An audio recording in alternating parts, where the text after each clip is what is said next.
Hello friends, welcome to yet another fascinating session of Wisdom Zone. This is Shubro, and friends, I'm quite sure you have already guessed it from the thumbnail that in today's video I'm gonna give you some important opposite vocabulary in English, and you are gonna get all the important antonyms in English. So it is my earnest request to all of you, please watch this video carefully to learn all the important opposite vocabulary I'm gonna discuss today.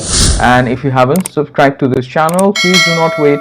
Immediately go ahead and subscribe to Wisdom Zone and hit the bell icon to get the first notification. So without wasting any more time, let's get started.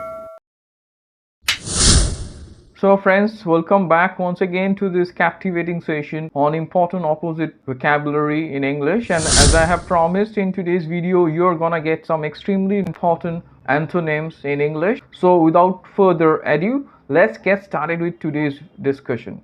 So friends, as I have promised, today I'm going to discuss some extremely important antonyms or opposite words in English. So I'm going to give you the antonym or the opposite word, and I'll also give you an example using the antonym. So the first word, as you see, is nobody. It is used as a pronoun as well as a noun. The opposite or the antonym of nobody or no one is everybody or everyone. So as you see the example, everybody loves him. So remember, the exact opposite of nobody or no one is everybody or everyone.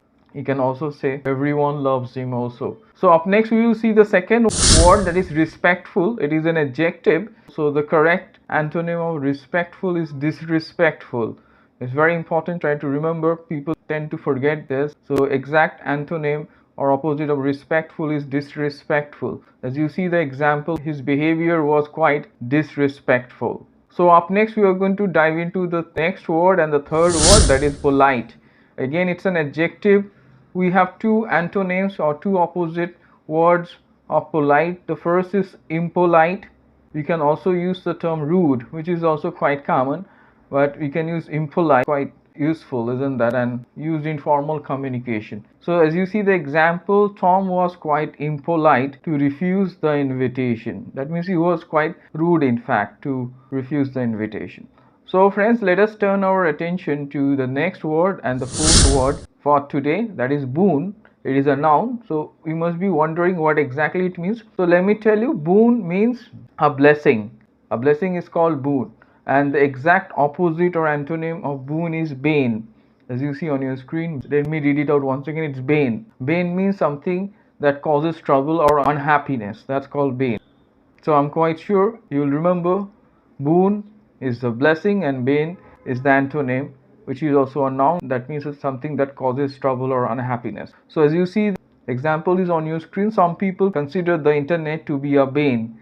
That means some people consider that it's not good. It is obviously something that causes trouble or unhappiness. Obviously depends upon people, isn't that? Comment below whether you think the internet is a boon or do you think it's a bane. Don't forget to comment below. Up next we are going to focus on the next word, that is number 5, which is on your screen. Let me read it out. It is authentic. It is authentic. Authentic is adjective. Authentic means something real or genuine. And we have two important antonyms. Let me read them out once again. The first is unauthentic and the second is inauthentic. Both can be used. That means something that is not real, unreal, that is called unauthentic, or inauthentic also we can say. So I'm quite sure it's clear. So you can use both, unauthentic or inauthentic. That means something not real or genuine. So authentic means something real or genuine. Antonyms are unauthentic or inauthentic. So as you see the example, he gave us some inauthentic information. That means he gave us some unreal or not genuine information. So I'm quite sure it's clear. So up next we are going to focus on the next word, number 6, that is urban. Number 6 is urban.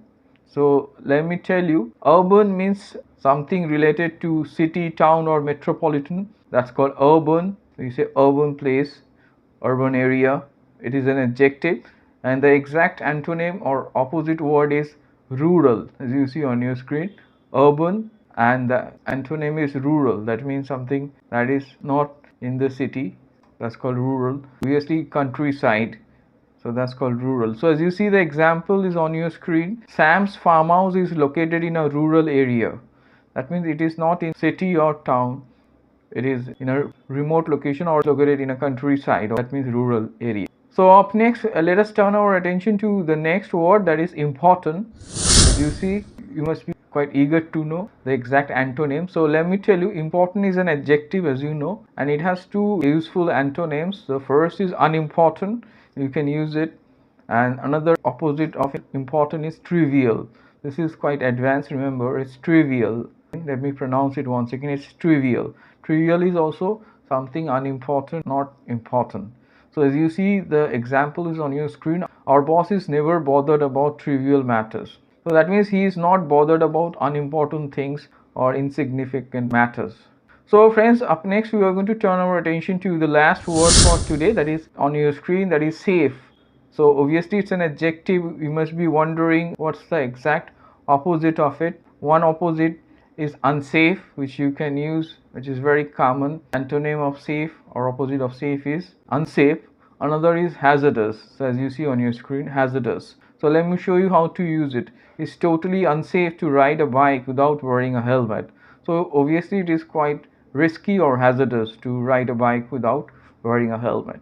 So friends, today I gave you some extremely important opposite terms in English. You can use all this opposite vocabulary in your everyday English conversation, and you can incorporate them in your writing, and obviously these are going to help you immensely.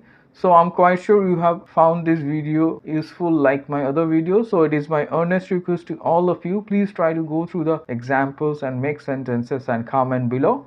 And if you still haven't subscribed to this channel, please do not wait.